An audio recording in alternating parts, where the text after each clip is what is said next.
তাহলে হাইপোথাইরয়েডিজমে যে joint pain হয় সেটা একটা ফ্লুইড অ্যাকুমুলেশনের জন্য, বিপাকক্রিয়া কমে যাওয়ার জন্য, কিছু স্পেসিফিক জয়েন্ট ইনভলভ হওয়ার জন্য, কার্পাল টানেল সিনড্রোমের জন্য, প্লাস নন স্পেসিফিক একটা মায়ালজিয়া, আর্থ্রালজিয়া বা মায়োপ্যাথির জন্য, মানে মাসেলসগুলো দুর্বল হয়ে যায়, সেক্ষেত্রে ব্যথা হয়। কিভাবে তাহলে আমরা এটা থেকে মুক্তি পাবো? সারা পৃথিবীতে second most common cause of hypothyroidism Hashimoto's thyroiditis, এটা একটা অটোইমিউন ডিজিজ।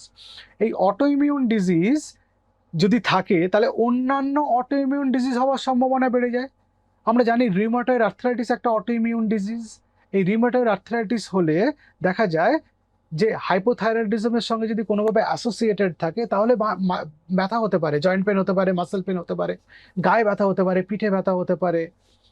সেজন্য যদি কারো থাইরয়েড আছে এবং থাইরয়েড কন্ট্রোলে আছে, তা সত্ত্বেও জয়েন্ট পেন হচ্ছে, পিঠে ব্যথা হচ্ছে, কোমরে ব্যথা হচ্ছে, হাঁটুতে ব্যথা হচ্ছে, তাহলে রিউমাটয়েড আর্থ্রাইটিস হচ্ছে কি না সেটা কিছু রক্ত পরীক্ষা করে দেখা দরকার। যদিও সেরোনেগেটিভ রিউমাটয়েড আর্থ্রাইটিস আপনি কিছুই পাবেন না, কিন্তু আরএফ ফ্যাক্টর বা অ্যান্টি সিসিপি এগুলো টেস্ট করে দেখা যেতে পারে।